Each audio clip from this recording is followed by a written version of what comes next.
Desde la Ciudad de México para el mundo, IUS Canal Multimedia Radio.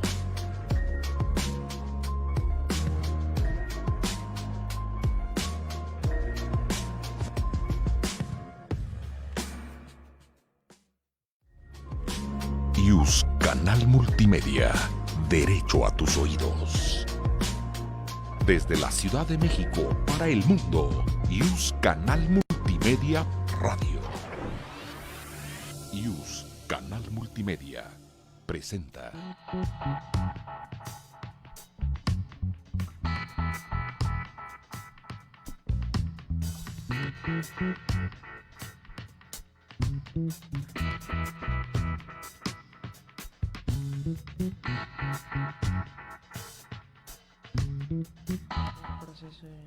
Hola, muy buenos días, comunidad UNAM, comunidad Eje, bienvenidas, bienvenidos a un episodio más de Categorías Sospechosas desde la UNAM, este espacio en colaboración con la Facultad de Derecho de la UNAM y la Escuela Judicial Electoral.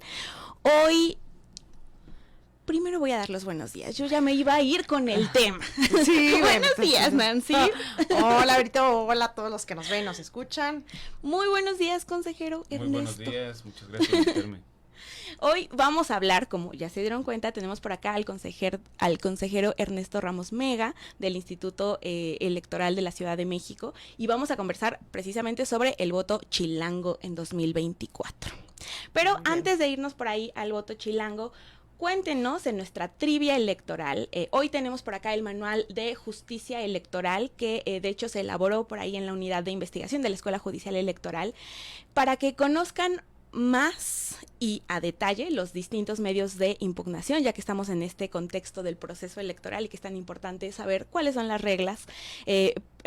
Teníamos por ahí en la Escuela Judicial esta duda de si se iba a tener que modificar esta obra a partir de la reforma que se propuso hace algunos meses. No se tuvo que hacer ese ajuste, pero entonces las personas que nos contesten la trivia electoral de hoy, que es cuéntenos cuándo inició el proceso electoral para la Ciudad de México. Contéstenoslo en Facebook, en Twitter, y se llevan muy facilito. Muy fácil. Muy facilito. De hecho, así lo buscan en Google y les aparece.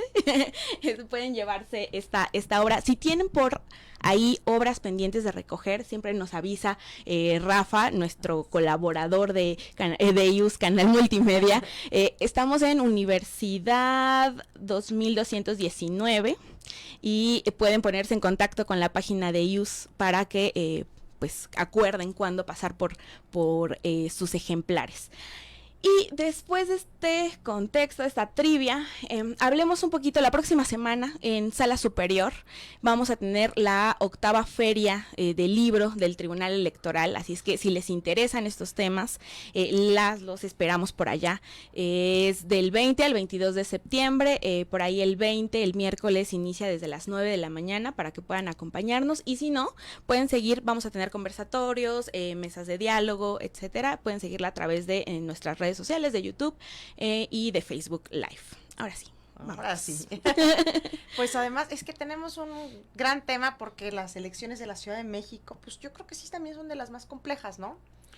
Yo creo que sí. Bueno, primero, Vero, muchísimas gracias por invitarme. Nancy, también encantado de estar con ustedes dos y platicar sobre estos temas que nos apasionan tanto. Yo creo que sí, efectivamente, en la Ciudad de México vamos a tener el proceso electoral más complejo que se va a vivir en 2024. ¿Por qué? No solamente por las propias complejidades de la Ciudad de México, sino además porque en 2021 tuvimos una buena participación respecto a otras elecciones intermedias. Y además tuvimos elecciones muy competidas, ¿no? Okay. Entonces, una elección competida, yo creo que es el escenario, o cerrada, es el escenario más complicado para cualquier autoridad electoral en el mundo. Ya no digamos México, en el mundo, ¿no? ¿Por qué? Porque te exige que todo lo hagas perfecto. Tienes que tener un margen de error cercano a 0 o 0 directamente. En la organización de las elecciones, en la organización de debates, en el registro de candidaturas, en la resolución o sustanciación de quejas, por ejemplo.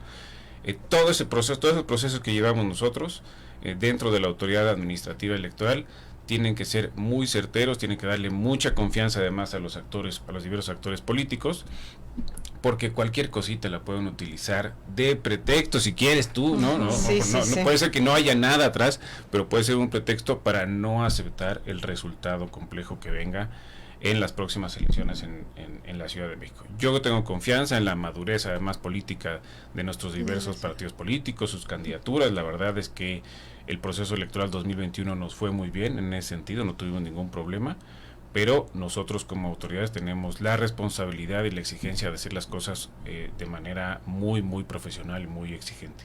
Porque además el Instituto de la Ciudad de México, dadas las características pues de esta entidad, no solamente son las elecciones ordinarias, también tenemos pues los presupuestos participativos, ¿no? El tema de pues hay todavía pueblos, ¿no? Sí. Originarios, ¿no? Entonces que se rigen pues por su sistema normativo, sí. ¿Cierto? Cuéntanos también un poquito pues de esos.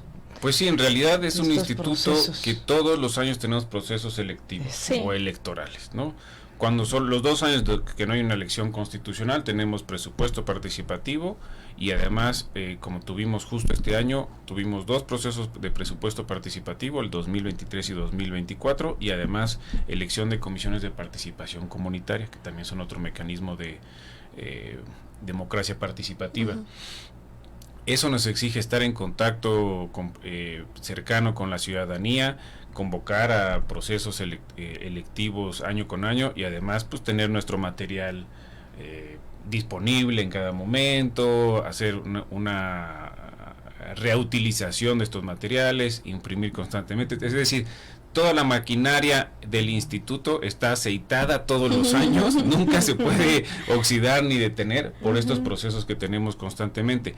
Realizamos también, como nos decías, asambleas con los 50 pueblos reconocidos, pero también hay otros pueblos que no están reconocidos como tal, pero ellos se reconocen de esa manera y nosotros trabajamos absolutamente con todos, tanto en estos mecanismos de participación ciudadana como por ejemplo recientemente en la delimitación de circunscripciones para elegir concejalías en la Ciudad de México.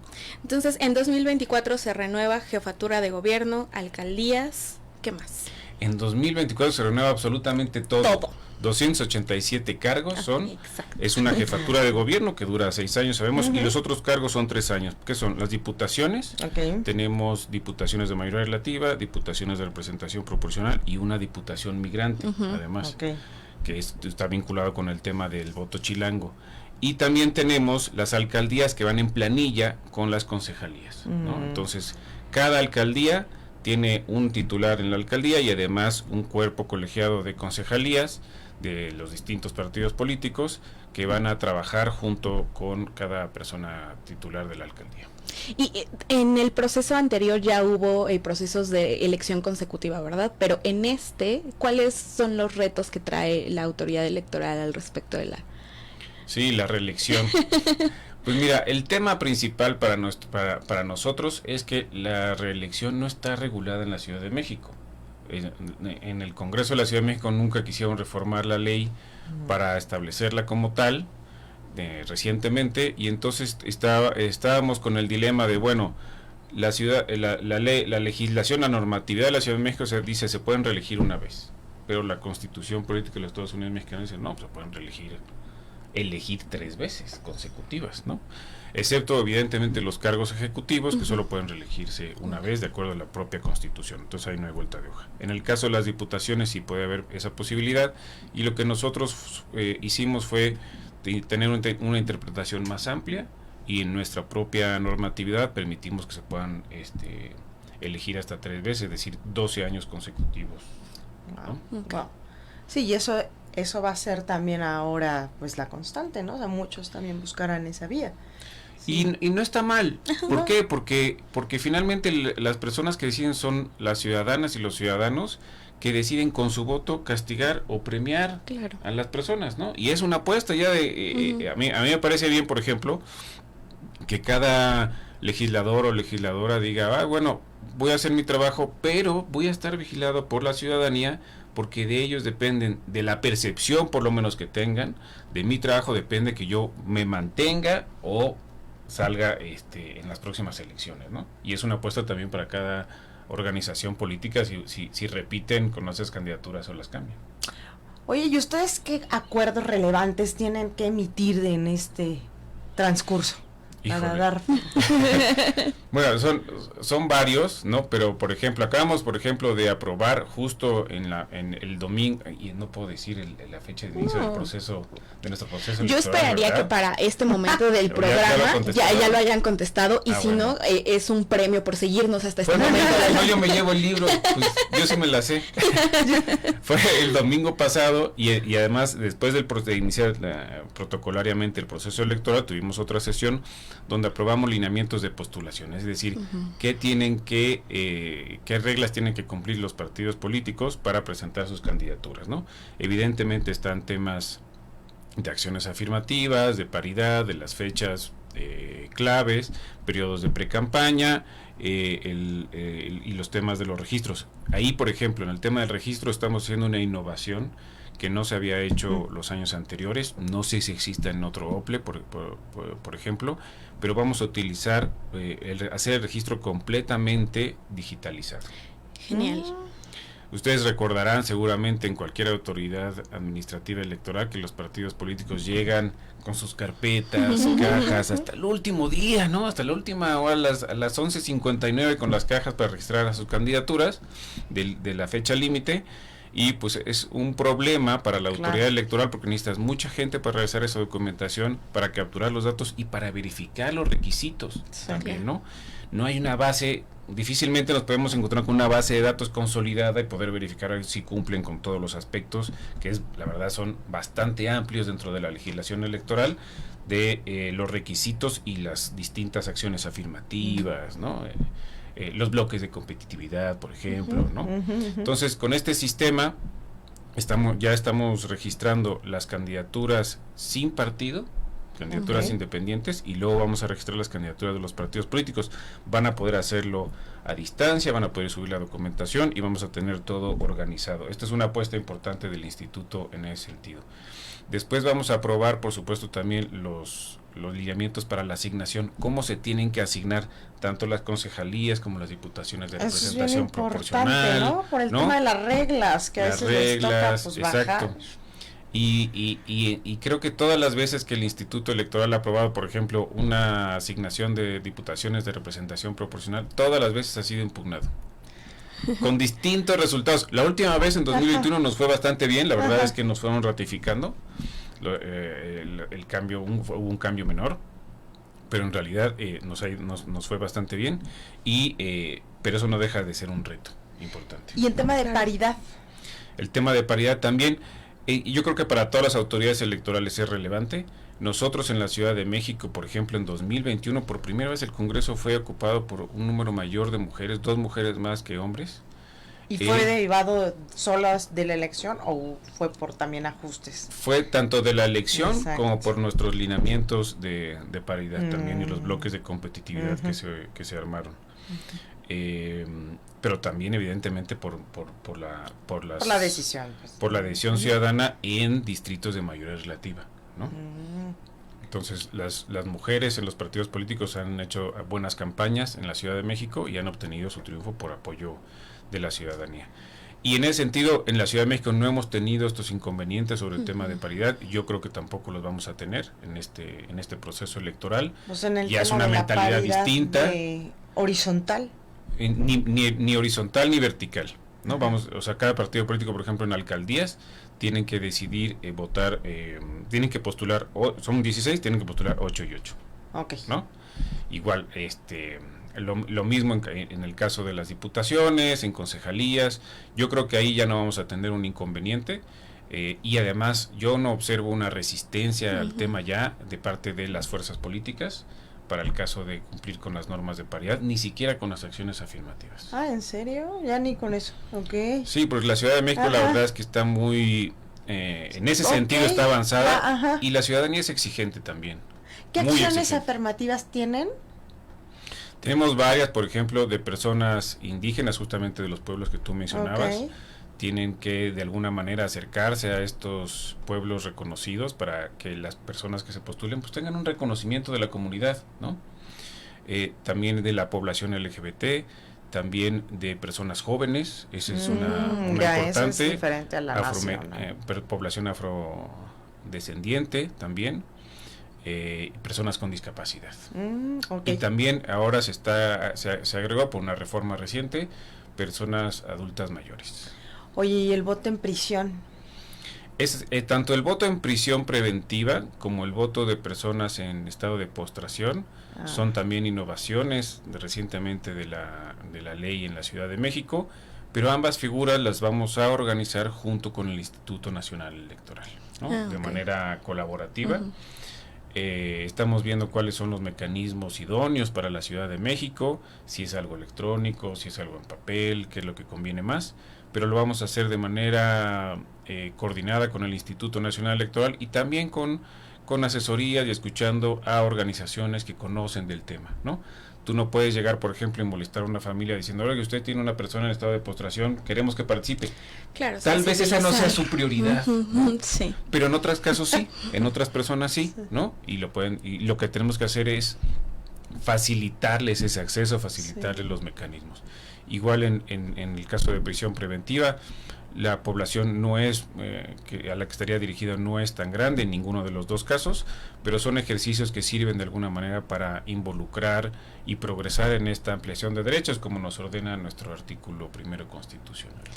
Nos comentabas que hay pues ciertas innovaciones tecnológicas en el marco del proceso del 24, ¿no? Este tema del registro de las candidaturas, pero también sabemos que en la Ciudad de México, por ejemplo, la votación al respecto del presupuesto participativo del año pasado, también incorporaron por ahí un tema de voto vía remota. ¿Cuáles son los retos en cuanto al voto electrónico o remoto para las elecciones del 24? Sí, a mí me gusta mucho ese tema, es de mis temas favoritos en los que me he especializado en los últimos 6, 7 años. Pero el voto por internet que hicimos nosotros en la Ciudad de México, lo teníamos desde hace algunos años antes, pero para esta edición le hicimos varias innovaciones para que fuera es en 2 etapas. Uno es un registro completamente en línea en tu teléfono celular y luego la votación también en tu teléfono celular sin ningún inconveniente. Algo con los documentos además que tienes a la mano, tu credencial para votar, no necesitas mucho más y tu rostro, porque esa es una identificación biométrica en tiempo real. Y lo que nos implicó a nosotros esta innovación en cuestión de usabilidad, en seguridad y en rapidez, es que el voto por internet que recibimos se quintuplicó respecto al proceso anterior. Qué bien. O sea, 5 veces más personas que decidieron votar, fueron como alrededor de 15,000 personas decidieron votar a través de voto por internet, que eran muchísimos más de las que habían decidido votar en los procesos anteriores. O sea, creció bastante y además eso nos dice que pues, las personas tienen confianza en los mecanismos electrónicos, exacto. Otro elemento que da confianza, por ejemplo, te podría decir en 2021, el Instituto Nacional Electoral es el que determina la votación por internet o votación postal, ¿no? Nosotros tenemos que comunicarles a la ciudadanía que originaria de la Ciudad de México en el extranjero, las distintas opciones que tienen y ellos eligen. Bueno, la Ciudad de México, las personas originarias de la Ciudad de México votaron por internet en el 70 o 75%, mucho más que el promedio nacional, ¿no? Entonces sí se ve... La Ciudad de México se cuece muy aparte, ¿no? Sí se ve que no hay un temor, digamos, al uso de tecnologías, a sospechosismo, ni nada de eso. ¿Qué reto tenemos para 2024? En realidad nosotros, como OPLE, no podemos utilizar nuestras herramientas de voto electrónico, eso depende del Instituto Nacional Electoral. Y entonces ellos deciden, no tienen una herramienta propia, la nuestra sí es propia, es un desarrollo interno, pero ellos no tienen una herramienta propia, yo creo que contratarán alguna herramienta y será digamos, a elección de las personas residentes en el extranjero, si votan a través de internet, si votan a través del voto postal tradicional o incluso de manera presencial, porque ya van a instalar algunas mesas en consulados, Eso va a ser un reto también para el Instituto Nacional Electoral. Nosotros tendremos que mandar a algunas personas en el caso que se requieran para atender estas mesas, ¿no? en esta acción colaborativa del régimen nacional electoral, pero ese va a ser un caso interesante. Otros países han hecho este voto presencial en el extranjero sin ningún problema. Tenemos aquí República Dominicana, Perú, España lo han hecho, no han tenido problemas. Y yo creo que tampoco habrá inconvenientes en ese caso. Habrá que ver cuál es la participación. Lo que sí les puedo decir es que el voto por internet, el voto electrónico, pues comparativamente es más barato, requiere menos costos que el voto postal, que es lo más caro, y luego el voto presencial. Es que eso sí traía la reforma electoral, que bueno, se cayó, pero es un pendiente. Digo, en la Ciudad de México, ¿hay ya alguna regulación? La Ciudad de México nos da amplia libertad a la autoridad electoral para utilizar mecanismos tecnológicos. Incluso introduce un concepto que yo no he visto en ninguna otra parte del mundo, que se llama democracia digital. Wow. ¿No? Y ese concepto de democracia digital te permite como hacer cualquier cosa. Claro. ¿No? Entonces, nosotros, por ejemplo, tienen esa herramienta, al menos en la legislación, ¿no? Sí, no, y además está regulada justo como debería estar regulada, porque no te pone márgenes restrictivos, es amplio, tú decides. Democracia digital, tú decides cómo utilizas las herramientas tecnológicas, para qué, en qué casos, por supuesto siempre garantizando los derechos de la ciudadanía, buscando ampliarlos, etcétera. ¿Qué significa esto para mí? Que nosotros no podemos, más bien, no debemos utilizar las herramientas tecnológicas de manera exclusiva para los mecanismos de participación ciudadana, por ejemplo, ¿no? O democracia directa, referéndum, plebiscito, eso los podemos hacer directamente. Sí, ¿no? Sino que es una herramienta compatible con el voto tradicional, el voto en papel. Y eso es básico, porque aunque estemos en la Ciudad de México y en las zonas urbanas de la Ciudad de México, que es la mayoría de la ciudad, existe un 96% de personas con acceso a internet, a teléfono celular con conectividad, pues hay también zonas rurales en la Ciudad de México, donde la cobertura es un 40%, por ejemplo, 50% en el mejor de los casos. Entonces sería de alguna manera discriminatorio que solamente hagamos elecciones de manera electrónica y nos olvidemos del papel. Yo creo que son dos herramientas, dos alternativas compatibles que ayudan a la ciudadanía a ejercer sus derechos, porque pues te permites para muchas personas es más cómodo votar en cualquier momento en tu celular que ir un día a buscar una mesa, formarte, estar bajo el sol, o de destinar la mañana o la tarde de tu domingo, ¿no? Cuando puedes hacer otras cosas. Oye, entonces tenemos una legislación de avanzada en la Ciudad de México. Impresionante, ¿no? Sí. Por ejemplo, ¿las acciones afirmativas están reguladas? Están reguladas todas, sí. Es que eso es interesante, porque si hay un desfase, y creo que eso a la Ciudad de México nos hace especiales, si lo queremos ver así, estamos muy abiertos, ¿no?, a este ejercicio, a esta participación ciudadana, y sobre todo pues a la diversidad, incluso las acciones afirmativas, el voto electrónico, ¿no? Y bueno, lo de la prisión preventiva, ¿ustedes el pasado ejercicio lo hicieron también? No, esta sería la primera vez. ¿Participaron en el programa piloto nada más? Ni eso. No, esta sería la primera vez que se haría. Pero sí, como tú lo dices, deberíamos sentirnos orgullosos y orgullosas en términos electorales y de participación ciudadana en la Ciudad de México, porque además tenemos mecanismos de participación ciudadana que no están en otros lados. ¿Cómo cuáles? Bueno, el presupuesto participativo es único en la Ciudad de México. Hay en otras entidades que se llaman presupuesto participativo, pero no funciona de la misma manera, ¿no? Aquí es un proceso que la ciudadanía identifica problemas en su comunidad, plantea alternativas, proyectos, los vota y luego les da seguimiento. En otros lugares, en realidad es el municipio, por ejemplo, el que propone proyectos y le dicen, miren, tengo 200,000 pesos y podemos hacer una ciclovía, arreglar el parque o pintar estas bardas. ¿Qué eligen?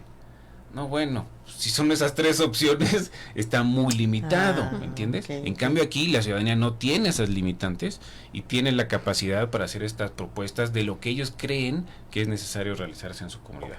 Tenemos referéndum, tenemos plebiscito, tenemos iniciativa ciudadana, consulta ciudadana, consulta popular, revocación de mandato, todo lo que te puedas imaginar.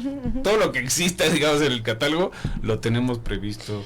Y con uno de los padrones electorales también más grandes en México, ¿no? 8 millones de personas ciudadanas con su credencial para votar, que podemos revisar, es más grande que la población de varios países de América Latina. Wow. Y nos comentabas que en 2021 tuvimos una alta participación ciudadana. ¿Cómo se está preparando el instituto para subir esos 70%. Mira, no, en 2018 sí fue como el 75%. Wow. En 2021 fue 52%. Sí. Es que siempre los intermedios bajan Sí, por baja, eso, ¿no? ajá, exacto, pero aún así es a un nivel Para una número, intermedia claro. fue bueno. Para una intermedia fue mucho más alto, o sea, subió como 6 puntos porcentuales respecto a las anteriores. O sea, fue un pico de participación politizada, relevante. es decir, interesada en participar. Sí. Pero sí. ¿qué pasa con lo que decía? Yo creo que deberíamos esperar una participación para el 2024 justo entre el 75 y 80%. Wow. Si llegamos al 80% sería Eso sí. inédito en la ciudad, sería la verdad muy presumible. ¿Qué tenemos que hacer nosotros? ¿Qué es lo que hacemos? Bueno, primero, quiero dejar claro que yo creo que tanto la participación ciudadana como el abstencionismo son multifactoriales, ¿no? Es decir, dependen de varios elementos. No podemos decir que se haga específicamente uno. Yo creo que el que tiene más peso es la oferta política, las campañas políticas que hagan los propios partidos, ¿no? Porque ese es el atractivo de la ciudadanía. Si es algo aburrido, monótono, etcétera, pues la ciudadanía va a decir, bueno, no vale la pena participar, no hay temas relevantes que decidir, ¿no? Y esa es la clave, tiene razón, porque la mayor parte de las personas que participan son de 40 años hacia arriba, digamos, ¿no?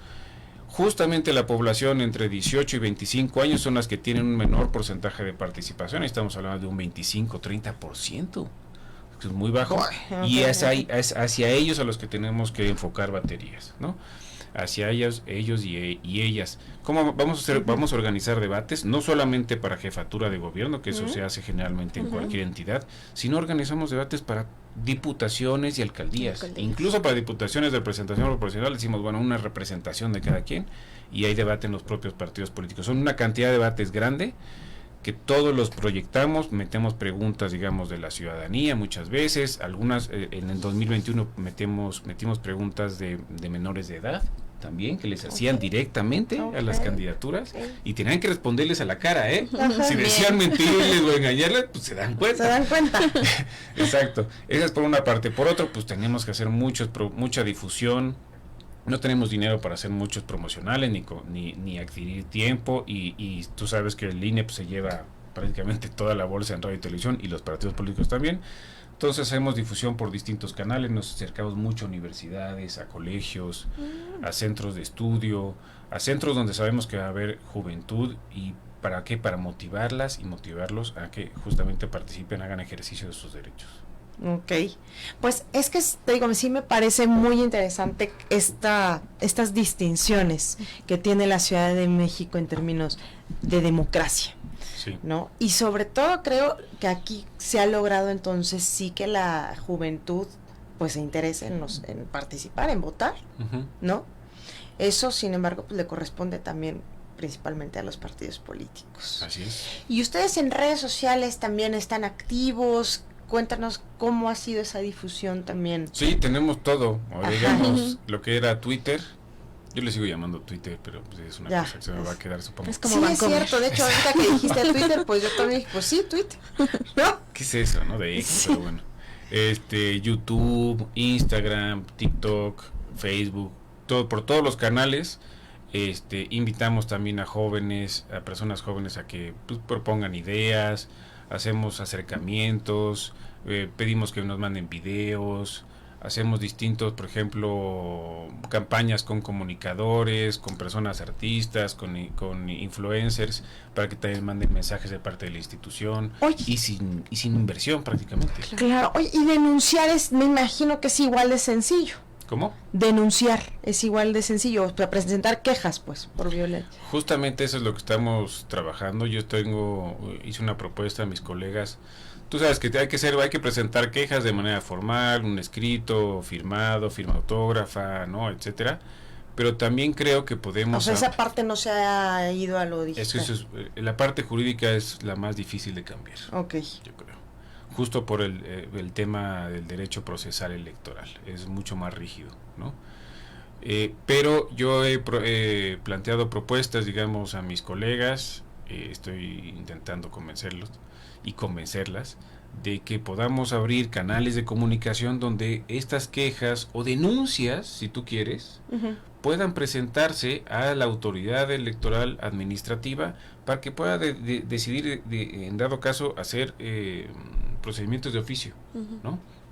No, si tienen miedo, si tienen algún temor, o sea, a lo mejor, exacto, no necesitan ponernos su nombre, pero que nos manden evidencias, ¿no?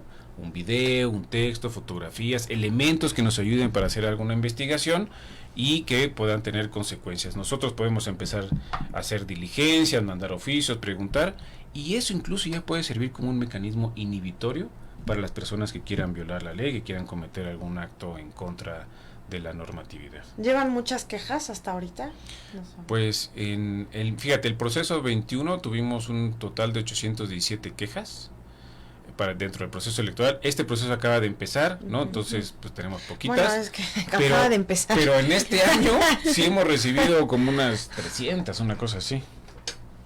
Antes del inicio del proceso. Sí, claro. Como unas 300, vamos a ver, exacto. Porque además, finalmente la campaña dura también que hubo aquí de estos procesos internos, pues era a la vista de todos, ¿no? O sea, las calcomanías en los camiones, yo no sé cómo estuvo en las demás entidades, pero aquí pues todos fuimos testigos de estas quejas. Claro, el tema era nacional, ¿no? Pero no sé si a ustedes también ahora en estos procesos vaya. Pues mira, también hay un reto en general para todas las autoridades electorales.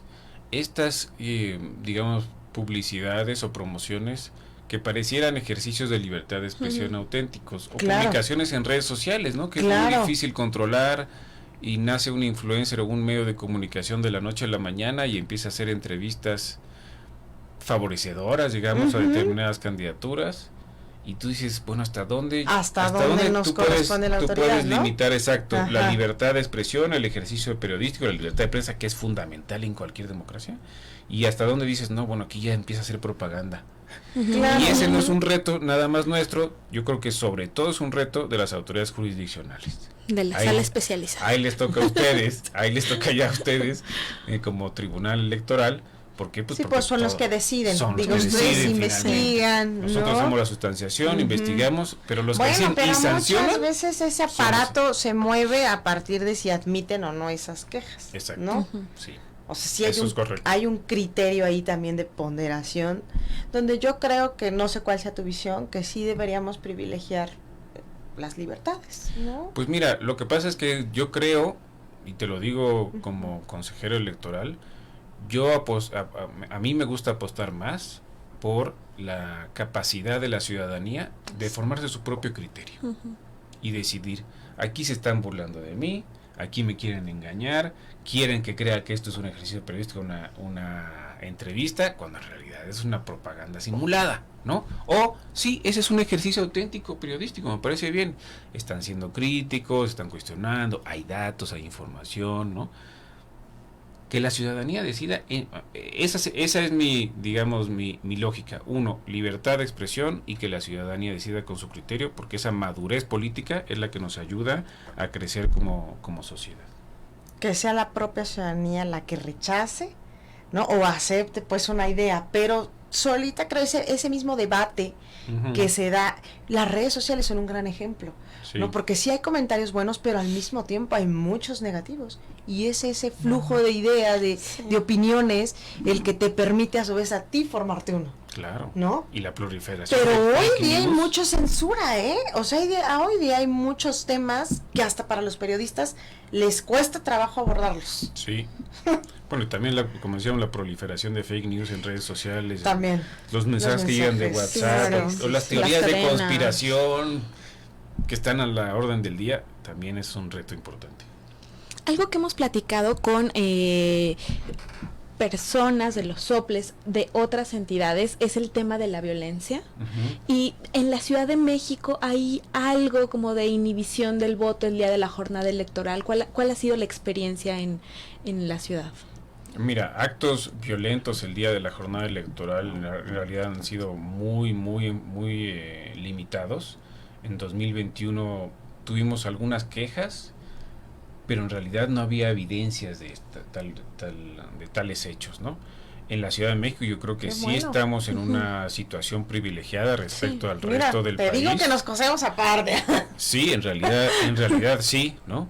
Y además tiene que ver no solamente con la cultura cívica de la ciudad, sino también con mecanismos de comunicación y la cercanía, digamos, ¿no? Porque si hay algún evento, nosotros nos enteramos rapidísimo, llamamos a las fuerzas de seguridad y entonces eso puede inhibirse rápidamente, ¿no? Okay.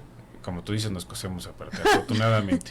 Obviamente hemos recibido muchas quejas de violencia política en razón de género, las sustanciamos, las atendemos. Nosotros tenemos una normatividad que nos creamos a nosotros mismos, nuestro reglamento de quejas, en la cual tenemos que, tan pronto llega una queja, tenemos que sesionar en 24 horas en la comisión de quejas, en menos de 24 horas en la comisión de quejas, para decidir si adoptamos medidas cautelares de protección, si se acepta o no se acepta. Generalmente además llegan en viernes, entonces pues, tenemos que sesionar los sábados. Sí, ustedes trabajan.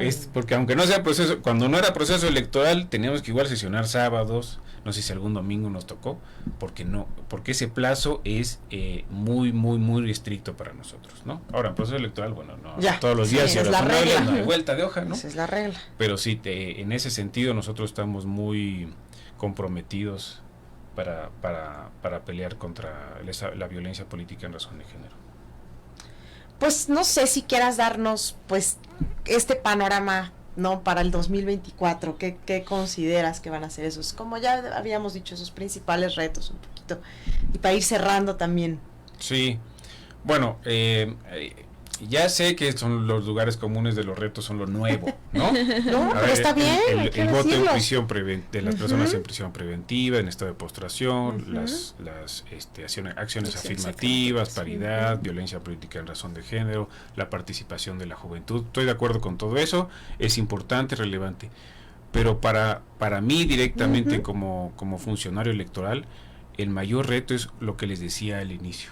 Realizar un proceso electoral, organizar estas elecciones, resolver, sustanciar estas quejas y tomar los acuerdos necesarios con un margen de error cero, justamente por las elecciones. O sea, el reto es la perfección. El reto es la perfección.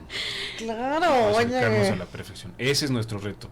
No podemos darnos chance de tener algún errorcito, alguna falla, porque de eso depende la estabilidad en las elecciones, en los resultados, la aceptación de los propios resultados y por supuesto la estabilidad social y económica de la Ciudad de México, ¿no? Vamos a renovar absolutamente todos los cargos de elección popular y eso es muy importante, este proceso es muy importante para la ciudad.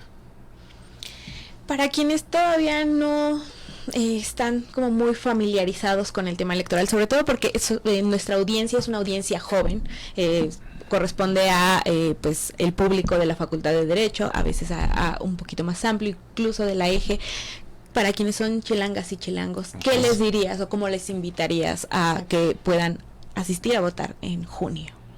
Oye, y a denunciar también, ¿verdad? Sí, hacer este seguimiento del proceso electoral en general. Mira, lo primero que les diría las herramientas es que nos sigan en nuestras redes sociales. Ahí nosotros compartimos muchísima información en nuestra página de internet, en todas nuestras redes sociales y también dejando también de lado las elecciones de 2024, porque el ejercicio democrático es constante en la Ciudad de México, no solamente es una vez cada 3 o 6 años. Están trabajando todo el tiempo. Todo el tiempo tenemos procesos, hay mecanismos incluso de rendición de cuentas, de acercamiento a las personas ya electas, y nosotros hicimos una plataforma digital de participación ciudadana que es muy accesible a través del teléfono celular incluso, donde pueden consultar todos estos mecanismos de rendición de cuentas, democracia participativa, democracia directa y por supuesto de democracia representativa. Pues tenemos toda nuestra información en nuestra página de internet. Acérquense, háganos preguntas, contestamos nosotros directamente, les mandamos la información. No se queden con las dudas, no se queden con las ideas preconcebidas. Es mejor preguntar y obtener la información de la fuente directa que hacerse las ideas. Y por supuesto, muy importante, participen, porque si no participan, las otras personas mayores van a tomar las decisiones y las consecuencias las van a vivir las personas jóvenes. Muy bien. Pues muchísimas gracias, consejero, por acompañarnos el día de hoy. Muchas gracias por invitarme, muchas gracias, Nancy. No, al contrario. Me encantó platicar con ustedes. A nosotros igual. Igualmente. Y recuerden, nos vemos el próximo jueves a las 9 de la mañana. Vamos a seguir conversando de aquí hasta que se termine el semestre sobre las elecciones del 24 y todo lo que hay alrededor. Nos vemos el próximo jueves. Muchas gracias por acompañarnos. Gracias. La Facultad de Derecho agradece a quienes realizaron este programa, conductores, invitados y productores, quienes participan de manera honoraria. En News, Canal Multimedia, Derecho a tus oídos.